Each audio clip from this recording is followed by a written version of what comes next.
Bonjour et bienvenue pour ce moment que l'on va consacrer autour de la nouvelle lune du 6 juillet 2024, nouvelle lune en Cancer, mais qui concerne évidemment tous les signes. Vos proches et vous êtes en sécurité. Voilà, ça c'est ce que cet oracle dit. Et puis nous, évidemment, on va aller voir qu'est-ce que je canalise, qu'est-ce que j'ai comme information supplémentaire à vous apporter. Bienvenue à toutes et tous et bienvenue aux nouvelles et aux nouveaux.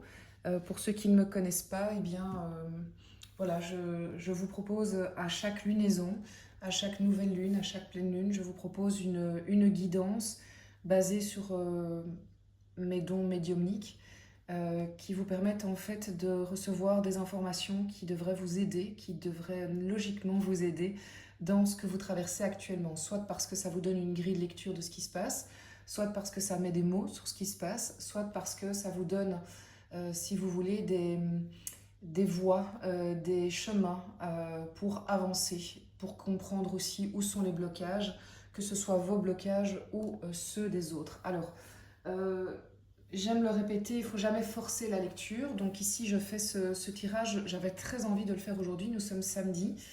Il se fait que là où je suis, il y a de l'orage.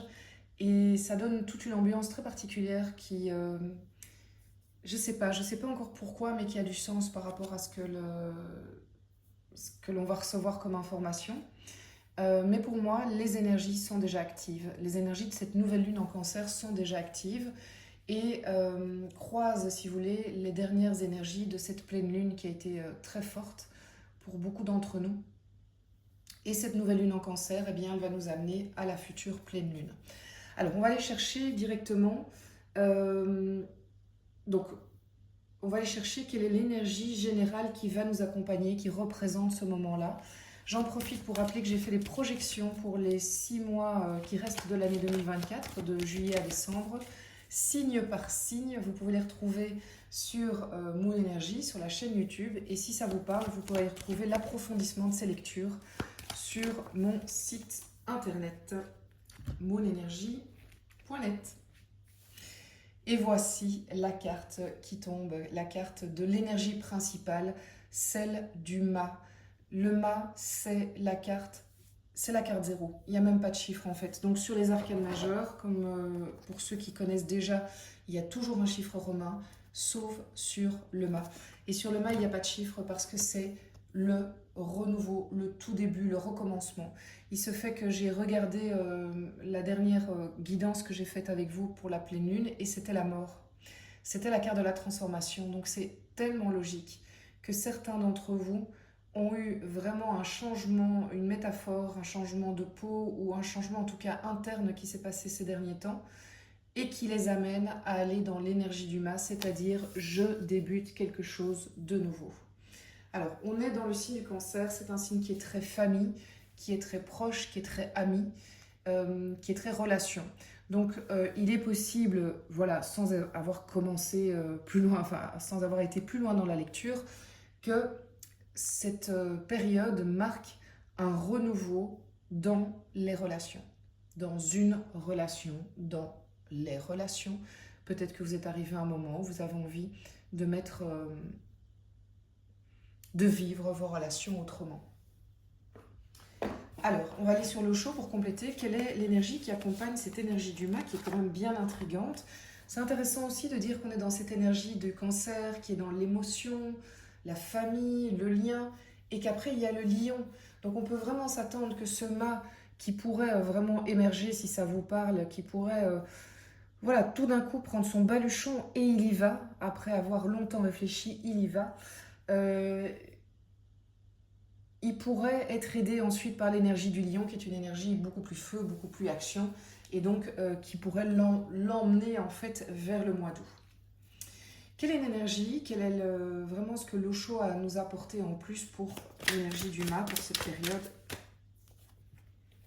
L'introspection. Oui, je ne suis pas étonnée. C'est quelque chose que je ressens assez fort.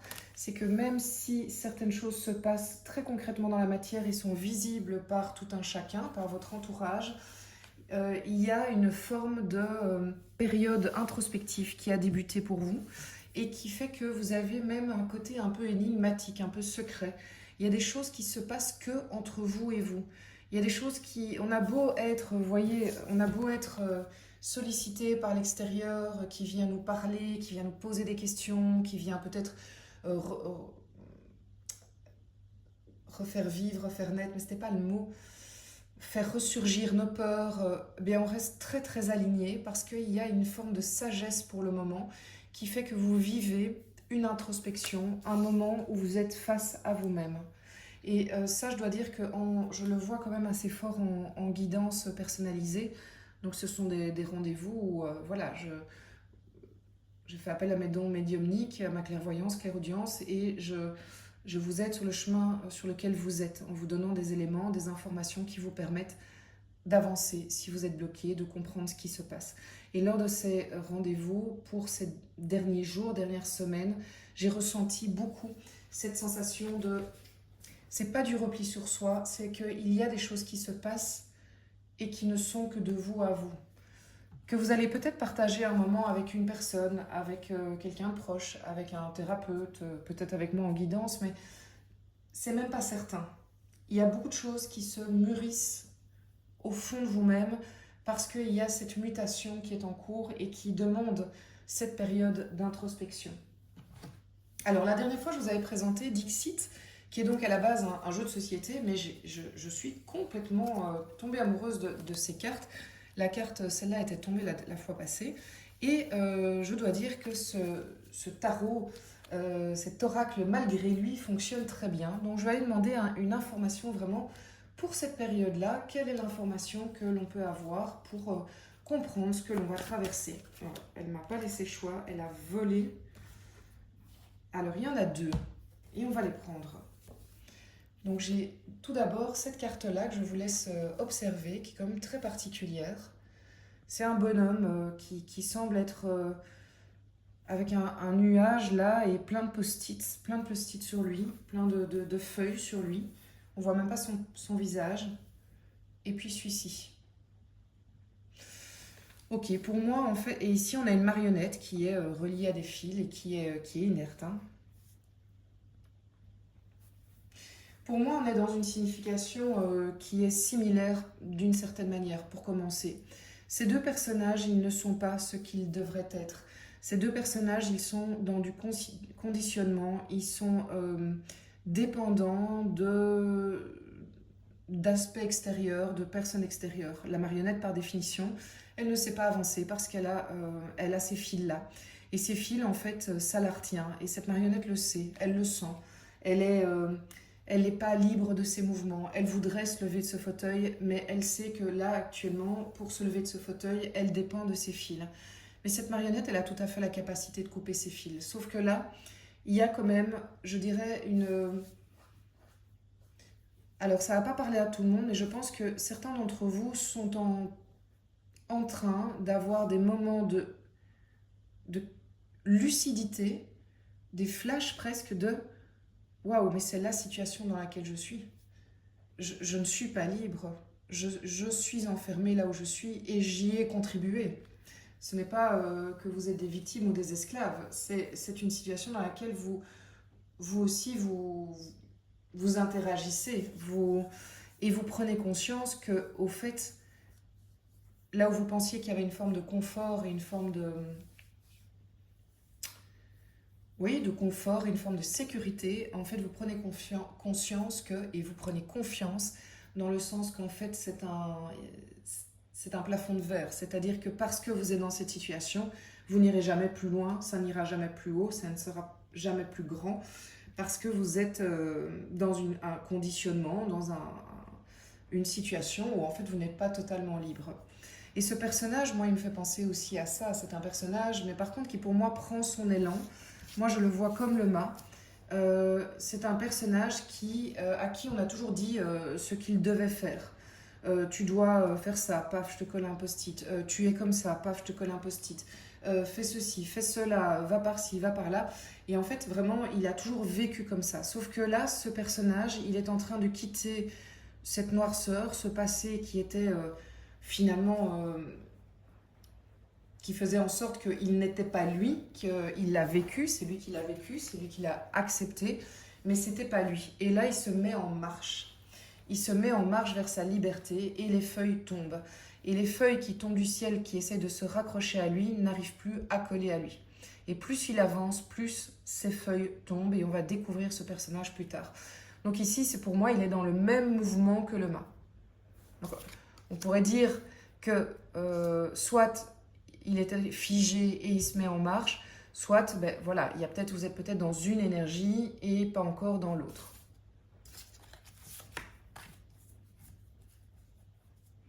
Ouais, c'est vraiment une impression qu'en fait, quelque chose qui pourtant, une fois qu'on le voit, on se dit mais c'est pas vrai, c'était évident, c'est fou. Mais voilà, on ne le voyait pas, comme ça. Et maintenant, on voit à quel point on était liés, on était enfermés, on n'était pas si bien que ça. Et ça nous libère en fait, cette réalité. Ça nous libère vraiment et on est serein. Alors, on va aller voir du côté de l'introspection de développement personnel. On va aller voir du côté du développement personnel. Qu'est-ce que cette nouvelle lune en cancer va nous apporter? Quelles sont les énergies qui vont autour de cette... Waouh! As de Pentacle. Elle est belle, hein, cette carte. Elle est vraiment magnifique. As de Pentacle pour le développement personnel, ça c'est vraiment... c'est pas rien. As de Pentacle, c'est dans tout ce qui est introspection, d'ailleurs quand même, hein, tout ce qui est un rapport avec moi, vis-à-vis de moi, mon développement personnel, moi dans ce monde, moi dans cette famille, moi dans ce groupe d'amis, il y a quelque chose de l'ordre de je mets en place quelque chose de nouveau. Alors l'As de Pentacle peut vouloir dire que cet apport très matériel, c'est-à-dire que oui, ça peut être clairement un apport d'argent, ça peut être une action qui est dans la matière, qui est très concrète, mais c'est surtout que c'est visible. C'est quelque chose que soit vous mettez en place pour votre bien-être, parce que vous travaillez à votre développement personnel et vous mettez vraiment quelque chose de très concret en place. Là, je ne vais pas rentrer dans le détail parce que ça va dépendre vraiment de chacun et de la vie de chacun. Soit quelqu'un d'autre vous apporte ça, et ça peut être l'univers, hein, mais vous apporte cette première pierre à l'édifice. On va le voir comme ça. Alors, au niveau professionnel et financier, quels sont... Ah bah magnifique, 10 de Pentacle. Alors le 10 de Pentacle, c'est une réussite. Hein. Sincèrement, c'est une réussite. Et en fait, j'ai une deuxième carte, j'ai la 4 d'épée. Donc c'est... Ok. Alors le 10 de Pentacle, c'est une réussite. Mais on a le 4 d'épée qui nous dit que c'est une période où on se protège. C'est particulier.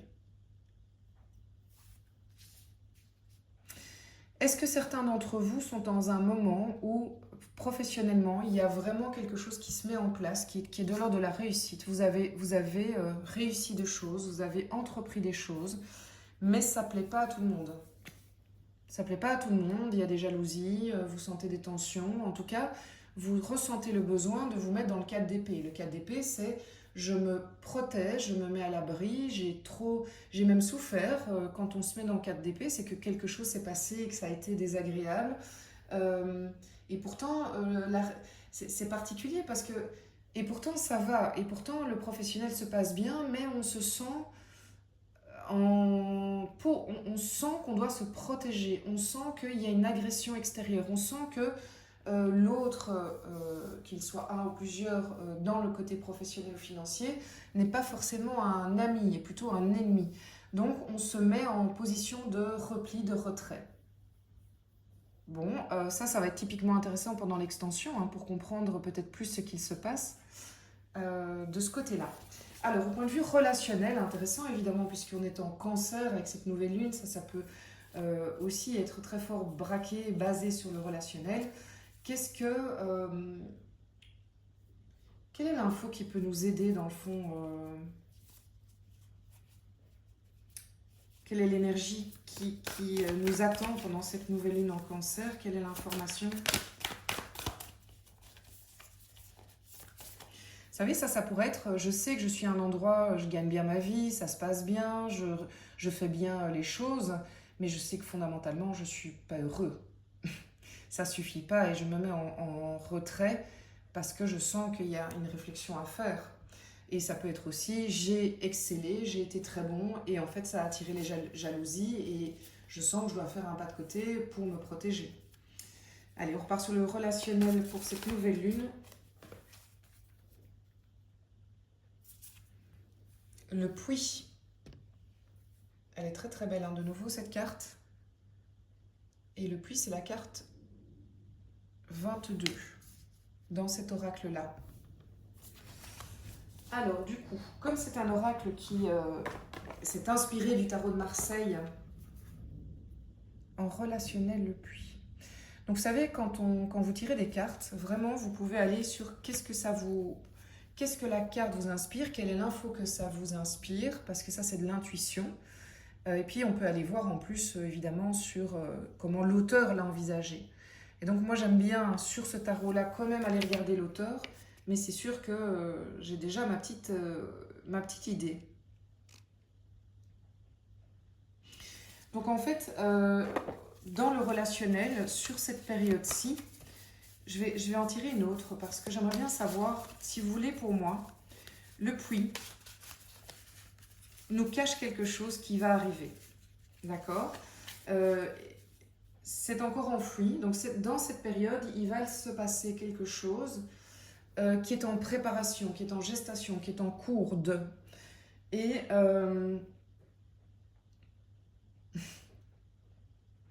ce personnage le sait. Elle ne sait juste pas quand ça va arriver. Elle ne sait juste pas quelle forme ça va prendre. Mais c'est une conviction. Il y a quelque chose qui se prépare. Alors, évidemment, on est dans du général. Alors, qu'est-ce qui se prépare? On a le roi de bâton qui sort. Alors, le roi de bâton, c'est quand même un personnage très affirmé, qui pourrait être soit vous, soit une autre personne. Le roi de bâton, c'est un personnage qui sait ce qu'il veut. C'est quelqu'un qui met les choses en place. C'est quelqu'un qui... c'est quelqu'un qui... C'est quelqu'un que l'on n'arrête pas. C'est quelqu'un qui a une maturité, une compréhension des choses, une conviction, et on ne l'arrête pas. Si le roi de bâton a décidé d'aller vers quelqu'un, d'aller vers quelque chose, de mettre en place des choses, il va le faire. Et j'ai l'impression que c'est un peu lui qui va sortir du puits, en fait, si vous voulez. Donc j'ai juste envie de dire, mademoiselle, il ne faut pas regarder par là, mais il faut regarder par là, voilà. C'est lui qui va sortir. Voilà. Alors, vous pouvez intervertir, hein, parce que ici, ce sont des énergies, et ce sont donc...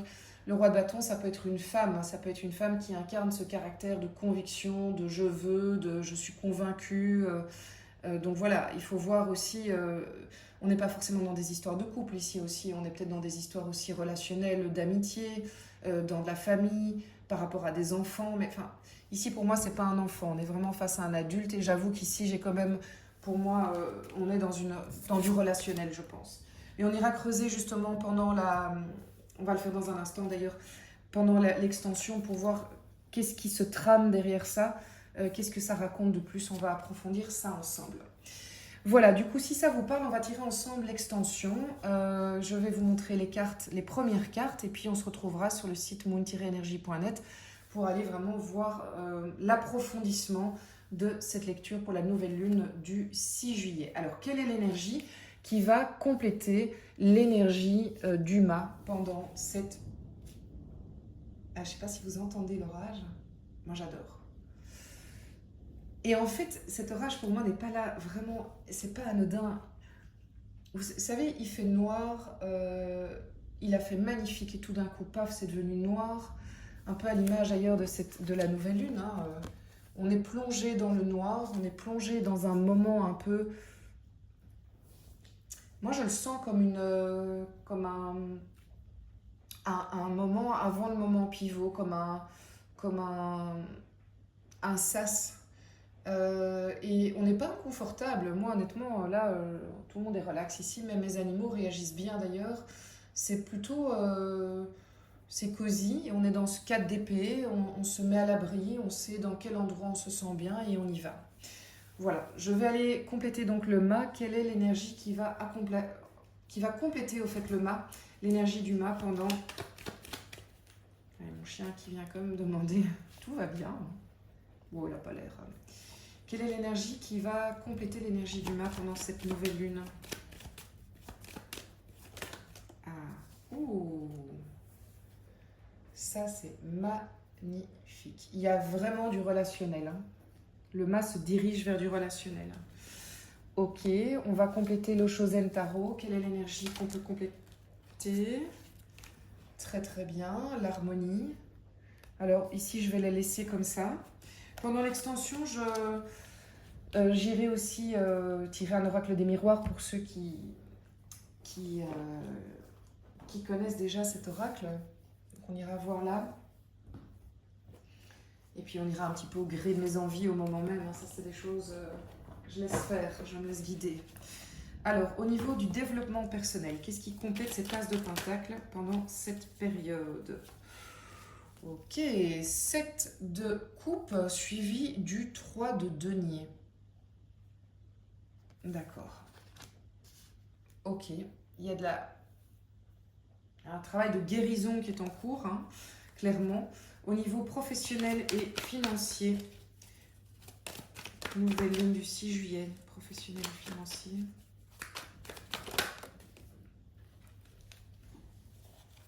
Alors, elle est tombée, mais je vais aller la chercher parce qu'elle est vraiment très significative. On a le 8 de bâton. Donc, vous inquiétez pas si vous êtes dans cette énergie-là, vous allez avoir des informations rapidement et le page des coupes.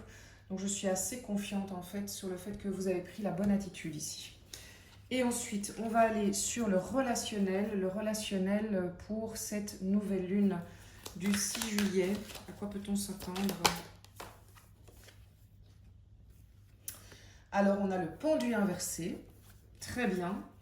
Ben oui, forcément, j'ai envie de dire. C'est logique par rapport, je vous expliquerai, mais c'est logique par rapport à l'arrivée. Et le pendu inversé, par quoi peut-on le compléter? Parce que c'est un peu maigre. Et le 5 de bâton. Le 5 d'épée. Ok, super. Eh bien voilà, merci à tous pour votre présence. Merci pour vos likes, vos commentaires, votre partage, vos abonnements. C'est comme ça vraiment que vous pouvez soutenir la chaîne et me remercier tout simplement. Ça permet à la chaîne d'être connue par le plus grand nombre. Je vous invite à aller regarder les projections des mois de juillet à mois de décembre, au mois de décembre, signe par signe, qui sont actuellement sur YouTube. Et puis, je vous retrouve sur mon site internet pour les extensions, mais aussi si vous voulez une séance médiumnique pour voilà, faire le point sur votre vie. Je vous accompagne avec tellement de joie et vraiment beaucoup de bonheur. Je voudrais juste préciser par rapport à ça qu'il n'y a pas beaucoup de dates qui sont libres cet été. Il n'y en a plus beaucoup plutôt. Donc, si vous êtes intéressé, n'hésitez pas à envoyer un message avec le formulaire en disant quelles sont vos périodes et on essaye de trouver une date qui vous convient sur mesure pour autant que je puisse y répondre. Je vous embrasse et je vous souhaite vraiment une magnifique nouvelle lune en Cancer pour le 6 juillet.